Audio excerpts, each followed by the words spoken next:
Thank you so much for coming out right after work on a Monday night. I think like so many of us, this past spring, was listening to our leaders in Washington, and I made a trip up there, and I talked with a lot of them. And, they kept saying over and over, we don't have the votes. We don't have the votes for equality, for DOMA, for Don't Ask, Don't Tell to be repealed. And I was frustrated, so frustrated, and so frustrated that they didn't seem to be willing at this moment to take the leadership to create that change. But I gotta say, the exact opposite of that disappointment was the moment that I heard David Mixner call for a march on Washington, and the moment that I heard Clee Jones, one of our greatest organizers in the LGBT movement, say that he would make it a reality.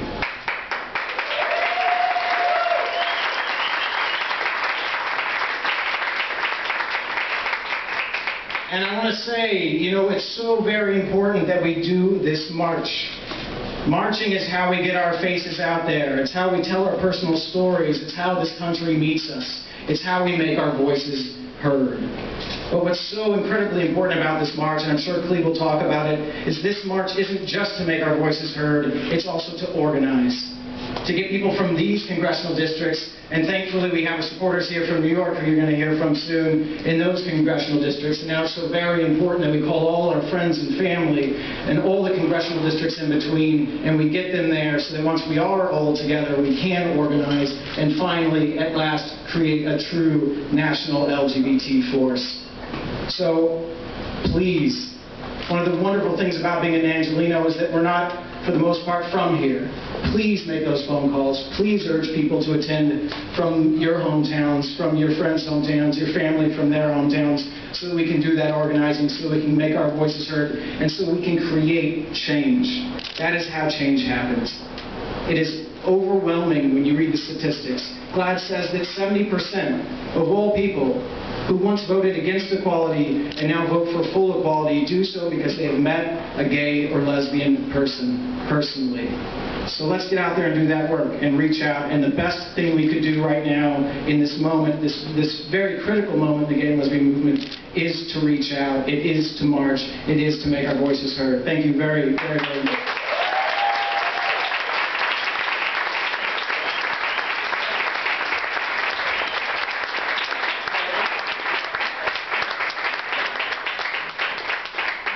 Hi everyone, my name is Anne Marie Williams. I'm a local activist here in West Hollywood. I'm actually Angelino by birth, and I do have friends in other states, so I told them to go march on the mall. But I am here to introduce a wonderful, wonderful woman. Let me tell you about her. She's a visionary of Camp Courage. Have you been to Camp Courage? She's a former ED of Liberty Hill and the National Gay Lesbian Task Force. And she's instrumental and been a fantastic part of past marches on the Mall in Washington. Please put your hands together for the fantastic Tori Osborne.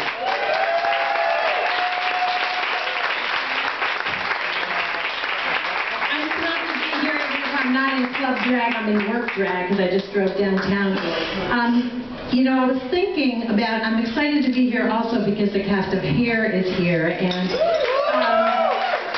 in 1970, this is a little history lesson.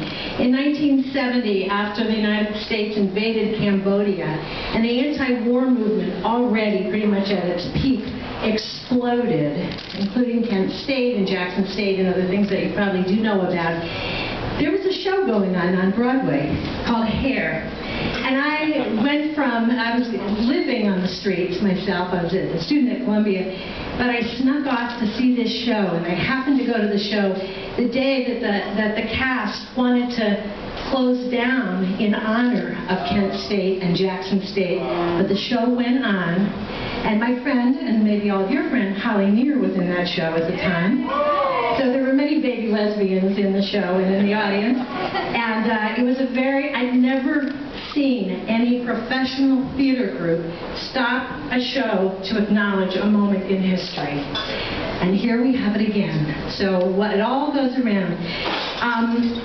I was at the first March on Washington for LGBT rights in October 14th, 1979, when Cesar Chavez spoke.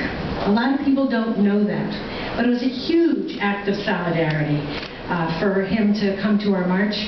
I helped to organize the march in 1987 when, in the height of the AIDS epidemic, when people with HIV and AIDS led the march, and when there were many hundreds of people arrested, and when the quilt was laid out on the mall. And it was a very empowering and exciting, if sorrowful time.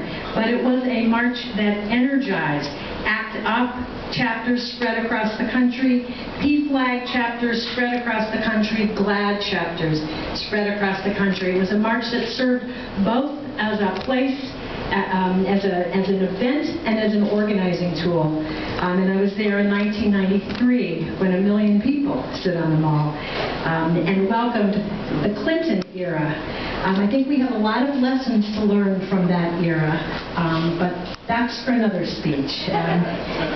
So I'm thrilled that we're doing it again. And I want to bring up to the stage the guy who's going to he slayed the naysayers last time when he had this little idea to do an AIDS quilt, and everybody said it was a bad idea, and it turned out to be the most powerful, unifying symbol that brought us all together and built bridges beyond the LGBT movement in the middle of the agony of AIDS, personal and political.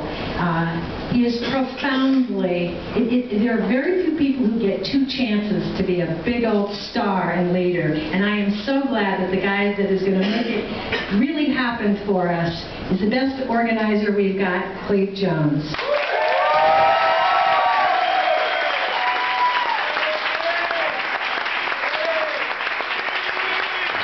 Hello everyone, and thank you very much for coming. Thank you, thank you. Okay, I was 13 years old when Hair opened, and so the music of this show was just an incredible part of my youth. And when I went to see it a couple of weeks ago with Lance and his boyfriend Frank, we were in New York for Pride, and we got tickets, and we got to go, and I was nervous going because, you know, sometimes you read your favorite book becomes a film, or, you know, or sometimes they just screw it up. And I was actually kind of nervous. I thought, I really want to love this. And from the moment it started, I had goosebumps through the whole thing. And then at one point, Gavin Creel came down into the audience and laid across our laps. Well, I still haven't recovered from that. But I love this show, I love the music, I love the cast. And when we went backstage and got to meet many members of the cast, they said that they wanted so much to come to the March on Washington, but didn't think they would be able to because, of course, they had a show. And it's a business, and they've got to make money and pay their bills and pay their cast, and it just seemed like it couldn't happen. And then last week, I got this amazing call that they had canceled their show for October 11th, and that the entire cast of Hair would be coming to Washington, D.C. on October 11th, 2019.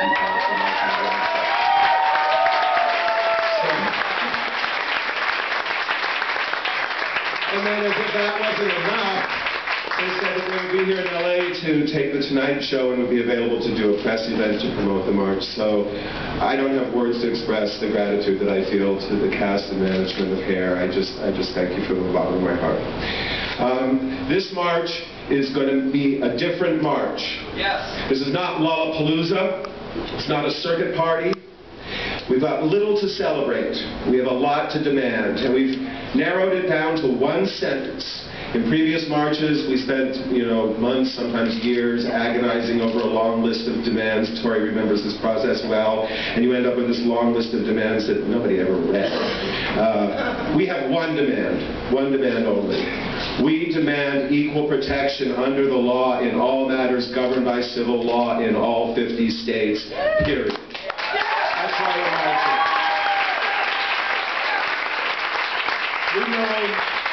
We know that it's not enough to march. We We know that there's a lot of hard work, often very tedious, boring work that has to happen in all 435 districts to let every member of the House of Representatives and every member of the U.S. Senate know that there are LGBT people and many, many straight allies in every one of those districts who will not rest until we achieve full equality. So the purpose of this march is, yes, to go and express our anger and our determination, but also to make it very clear that we're going to go back to every one of those 435 districts and do whatever it takes to change those votes. When people like Nancy Pelosi and Barney Frank tell us that we're not being realistic in demanding full equality, I say it's time to change reality. And that is what we're going to do. A number of people from grassroots groups that are here tonight. This march is, we're hardly an organization, believe me. We are an ad hoc grassroots movement. We're growing day by day. We have signed up people in all 50 states already. There are many people here tonight who should be acknowledged, but in the interest of time, I just want to acknowledge one person, and that is Kip Williams from San Francisco.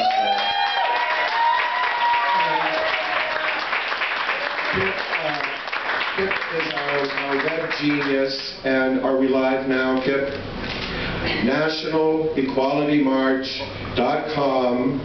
Check it out. It's live. You move the cursor over the map of the United States, go to your state, go to your congressional district, sign up to March on Washington, sign up to organize locally, and we, in fact, are going to change the world. I know we can do it. I know this is the time.